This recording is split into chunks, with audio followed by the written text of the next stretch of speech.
Uh, yeah, can use any kind of weaponry and whatnot. I mean, I could go on and on. But the real rant... Well, actually, you know what? No, I'll save that for a separate video. I will tell you guys this much. If you have not seen the Marvel Knights animated version of Black Panther, and you're someone who's a bit open-minded, you want to try to explore other comic book characters beyond Batman and them, I definitely recommend the Marvel Knights animation thing for Black Panther. Now, the Marvel Knights comic book series, for anybody that's interested, this was a much more darker and grittier kind of Marvel Comics line. It was basically like very grim, very dark, very kind of gritty kind of deals, but they took a lot of characters. Daredevil, the Punisher, Black Widow, even Spider-Man and the Fantastic Four had their own comic lines. I think Iron Fist and Luke Cage had one. Probably not likely. Moon Knight, Ghost Rider, Man-Thing, just any kind of see, Black Panther and Wolverine. I mean, any kind of character that you think could be portrayed in a dark and gritty fashion, they kind of did that.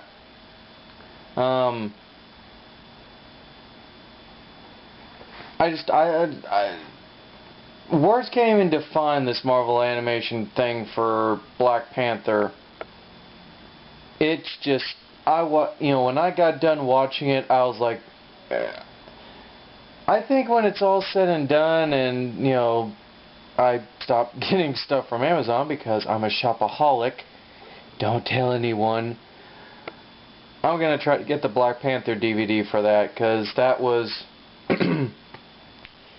it's kind of one of the few it's not Netflix, but it's one of the few things that from the opening credits to the ending credits and whatnot, the little shorts all mashed up together, it's probably about 30 minutes or so. Like a 30-minute kind of deal, but man, from beginning to end, it was amazing. And what's interesting though is that the final episode or two, that's actually where I got introduced to Black Panther, because the first Black Panther comic that I ever bought, it was actually the ending issue where he actually kills Claw. He impales him with the Wakandan vibranium spear, and he says, "That's for my father." And that was when I got introduced to Black Panther. And I was like, whoa, this guy's kind of dark. And then I started, and I thought, this guy's actually kind of cool. Because I had actually known about Black Panther from the 90s Fantastic Four cartoon, and I always found his character to be interesting, at least in backstory. Plus, he was voiced by Keith David, so that had a little bit of something to do with it. But overall, I liked... I read the comics, and then I started getting more and more, and then I even have the wedding issue from the Civil War where he and Storm get married. Never thought I would actually see banter between Man-Ape and Spider-Man, and Man-Ape getting drunk and falling through a party table.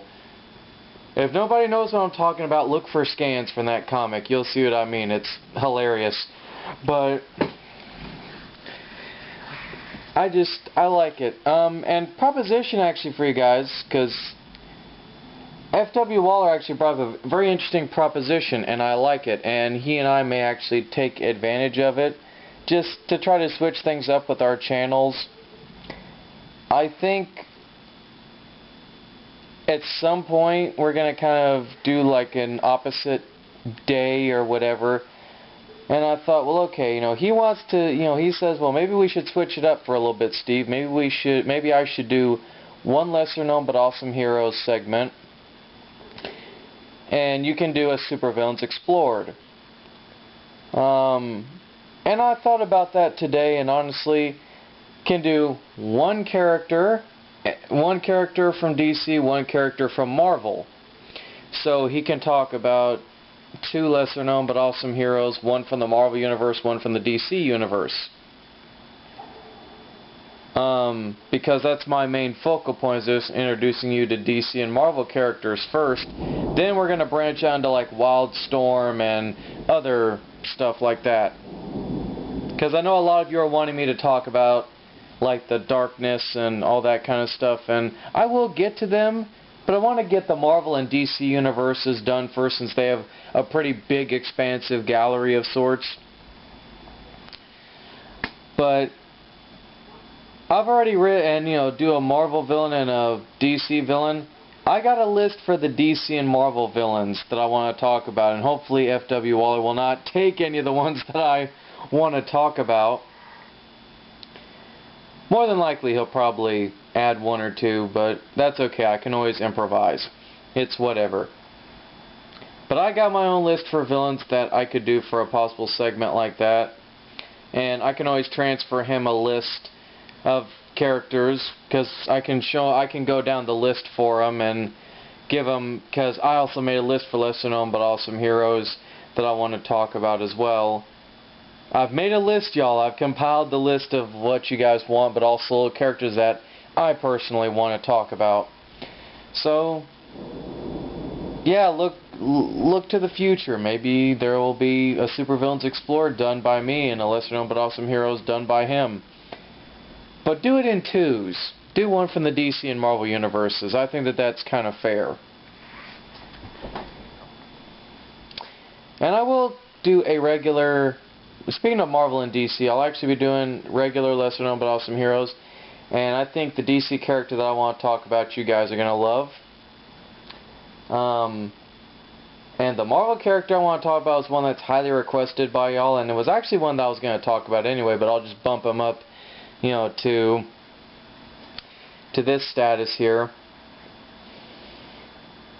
So, anyway guys, that is my rant on Black Panther and whatnot. More of a ramble, but I'll put rant in there anyway. More or less rambling. Now, on to my second ramble. Now, this secondary ramble is one that F.W. Waller had talked about, and many other people have been asking me about, and also stuff that I've actually heard people talk about. With First Avenger coming out, people are not understanding, at least among the casual audience. Well, I don't like Captain America. He's too much of a rip-off of Batman. This will be the part where I would actually get angry, but I'm going to be restrained here and just say they're the same archetype, but they're two totally different things. You're comparing an apple with an orange. Captain America uses a shield. Bruce Wayne uses a utility belt. But they both are highly trained martial artists. They both are the best hand-to-hand combatants in their universes. And whereas Batman knows every single martial art on the planet, Captain America knows a bunch of them, but he's got a very unique fighting style that very few people can counter. He mixes Aikido with Judo, American boxing, shield play, because he's trained, of course, a lot with his shield, and theatrical acrobatics, and he mixes all this together. So it makes Cap very unpredictable. You don't know what kind of strike or move he's going to go for.